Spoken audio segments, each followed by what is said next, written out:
nos tempos das cruzadas, quando os homens guerreavam, vestidos de pesadas armaduras, montados em grandes cavalos, havia um guerreiro muito valente. Ele era o mais poderoso de toda a nação, um verdadeiro herói nacional. E apesar de ser tão importante, ele tinha vindo de uma família muito humilde. E ele tinha um irmão que morava num pequeno vilarejo. E entre uma batalha e outra, ele costumava visitar este irmão, que era casado e tinha um pequeno filho, seu sobrinho. Pois bem, num desses intervalos entre uma guerra e outra, o poderoso guerreiro foi visitar o seu irmão. E ao se aproximar de casa, montado em seu cavalo branco e vestido daquela armadura reluzente, o seu sobrinho saiu à porta de casa e quando viu o tio, naquele cenário maravilhoso, o coração do pequenino disparou. E ele gritou, tio! E saiu correndo alegre e abraçou o poderoso guerreiro e fez uma grande festa e chamava o seu pai e a sua mãe dizendo, papai, mamãe, venham, o titio chegou, o tio poderoso chegou. E assim eles se reuniam numa grande festa e o menino ficava maravilhado de ver aquela espada, o escudo, a armadura reluzente. O seu tio, percebendo a admiração e o deslumbramento do seu sobrinho, disse, você gostaria de ter uma armadura como esta? E o menino disse, sim, eu gostaria. Então esse tio guerreiro, poderoso, valente, lhe respondeu, quando você tiver idade, então eu lhe darei uma armadura como esta. Quando você estiver preparado, então você terá uma armadura como esta. E assim foi feita a promessa, os anos se passaram e o garotinho se tornou um moço. E no tempo devido, o poderoso guerreiro apareceu naquela casa, naquele vilarejo, chamou seu sobrinho, que já era um moço agora, e lhe deu de presente uma valiosa armadura, com escudo, com espada, com capacete, com couraça, com protetor dos joelhos, com proteção para os lombos, com proteção para os pés. Ele disse, aqui está, meu sobrinho, agora treine bastante para usar esta armadura, porque foi feita especialmente para você. E aquele poderoso guerreiro então se retirou, deixando o seu sobrinho feliz com aquele presente extraordinário. O adolescente, o sobrinho, achando que o presente era valioso demais e que poderia sujar e estragar, pegou a armadura e guardou dentro de um baú e fechou com um cadeado e colocou trancas e disse, aqui a minha armadura estará protegida.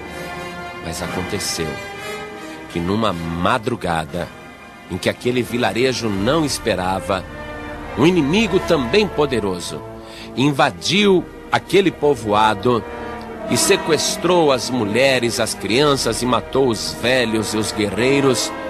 E aquele jovem que não tinha a armadura porque estava trancada dentro do baú, ficou apavorado, mas foi feito prisioneiro e levado como escravo para uma terra distante. Quando o seu tio ficou sabendo daquilo, convocou os seus valentes e disse, vamos invadir o território do inimigo e vamos resgatar, vamos saquear agora o adversário e retirar o meu sobrinho das mãos daqueles guerreiros. E assim se travou uma grande batalha, e aquele que era o herói nacional, o mais poderoso de todos, prevaleceu e resgatou seu sobrinho. O rapaz, feliz ao ver o seu tio vitorioso, foi abraçá-lo contente, porém o seu tio estava áspero. O seu tio olhou e disse, meu filho, eu não lhe dei aquela armadura para que você a usasse? E ele disse, sim, tio, o senhor me deu. Você não me pediu? Pedi. Pois é, e por que você não usou? Ah, porque eu queria guardá-la para protegê-la. E o seu tio respondeu, era justamente o contrário. A armadura é que deveria proteger você, e não você proteger a armadura. Você devia tê-la usado e não guardado, porque a armadura guardada não tem valor algum.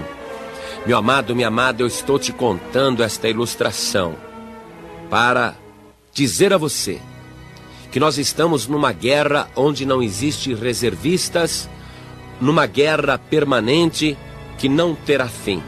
Uma guerra que terá uma trégua quando da volta do Senhor Jesus, quando se estabelecerá o milênio, mas após o milênio a luta continua. Uma batalha incessante, onde o Todo-Poderoso, o herói nacional, é o Senhor Jesus. E Ele tem os seus valentes. E Ele resolveu convocar um exército nesse final de tempo, um exército valoroso, um exército corajoso para guerrear contra o inimigo. E o Senhor Jesus, este guerreiro poderoso, o mais valente de todos, Ele preparou uma armadura para você. E você precisa buscar esta armadura, e esta armadura está dentro da palavra de Deus. Na carta de Paulo aos Efésios, capítulo 6, versículo 10, nós encontramos o seguinte: no demais, irmãos meus, fortalecei-vos no Senhor e na força do seu poder. Revesti-vos de toda a armadura de Deus, para que possais estar firmes contra as astutas ciladas do diabo. Porque não temos que lutar contra carne e sangue, mas sim contra os principados, contra as potestades, contra os príncipes das trevas deste século, contra as hostes espirituais da maldade nos lugares celestiais. Portanto, tomai toda a armadura de Deus, para que possais resistir no dia mau e, havendo feito tudo, ficar firmes. Estai, pois, firmes, tendo cingidos os vossos lombos com a verdade, e vestida a couraça da justiça, e calçados os pés na preparação do evangelho da paz, tomando sobretudo o escudo da fé, com o qual podereis apagar todos os dardos inflamados do maligno. Tomai também o capacete da salvação e a espada do Espírito, que é a palavra de Deus, orando em todo tempo, com toda oração e súplica no Espírito, e vigiando nisso com toda perseverança. O Senhor Jesus, Ele mesmo, está te entregando uma armadura igualzinha dele, para que você use neste combate, que não é contra a carne nem contra o sangue, mas contra os principados, contra as potestades, contra os príncipes das trevas deste século, contra as hostes espirituais da maldade. Use essa armadura. Não é para você guardá-la, não é para você tê-la como enfeite, não é para você deixá-la no seu guarda-roupa, mas é para você vesti-la. Não tente proteger a armadura, porque a armadura é que vai te proteger. Então, cinja agora o seu corpo com esta armadura preciosa, porque os tempos são maus, o inimigo está lutando, e se você colocar a armadura de Deus, você vai evitar muito sofrimento e muita desgraça na sua vida, porque o próprio Senhor Jesus está te convocando para esta batalha, e Ele diz: não temas, no mundo tereis aflições, mas tende bom ânimo, eu venci o mundo.